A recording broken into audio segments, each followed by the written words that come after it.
What's up guys, Justin here with TheSketchUpEssentials.com. So in today's video we're going to check out a cool extension from Curic that allows you to quickly stretch objects in SketchUp. Let's go ahead and just jump into it. Okay, so one of the issues you can run into when you're working with objects in SketchUp, and so this is a stair model that I've downloaded from SSTco from the 3D warehouse. But let's say that we had this stair in here and I wanted to resize this. And notice how this might get a little bit weird with the way that they've modeled these plates. So I deleted those out right here. But say that I wanted to make this stair a little bit wider. Well, that could be a little bit problematic right now because if I double click in here, notice how I've got all these different parts and pieces and other things like that. And if I try to take this whole thing and move it out, it just doesn't really work.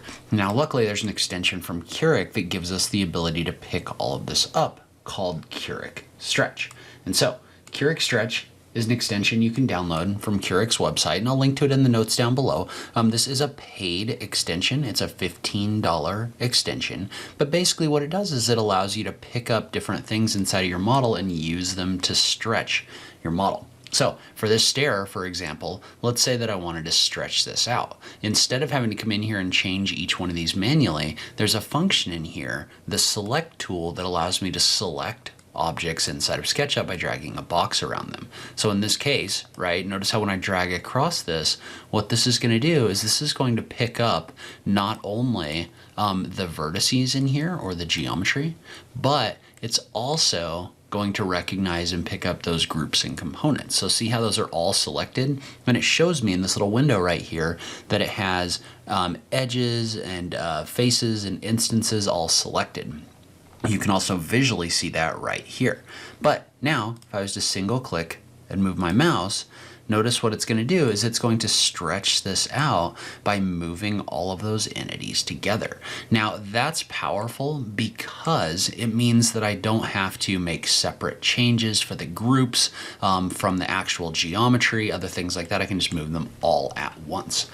So notice how when you do this, there's a little window that pops up called Stretch Options. And what Stretch Options is going to do is it's going to allow you to filter different things that you can move when you stretch. And so let's say we were to move over here, and what I've got is I've got a Pella window model from the 3D warehouse, and it's inside of a grouped wall that has an opening right here. Well, if you've ever done this before, you know that in order to change this, what you would have to do is you would have to come in here and you would have to make the opening bigger or smaller, and then you'd have to come in here and edit the window. And depending on if this is dynamic or not, this can be really complicated. But at the moment, this is how you would do that manually. Now with Curic Stretch, all you have to do is just activate the tool like this, drag a box across this, and notice what it does is it picks up all of the vertices in here. Then you can single click and you can move your mouse and you can stretch it just like this.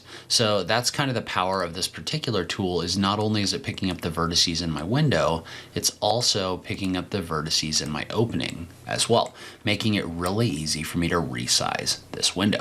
Now, there are filtering options in here. So let's say that we were to look at this table model. I think this is a table model from Alex Schreier. I've used it before. But right now, if I was to click and drag across this, right, it's going to pick up everything inside of that selection. So I can click and drag like this, and I can click and move this, and notice how the tables and chairs, because they were in that selection and they're grouped, get moved along with this. Now, if you want to, there is an option in here to filter this so that we don't pick up the groups and components. So now, if I was to click in here, drag across it like this, and then select and move this table, notice how the table is going to resize without moving my groups and components.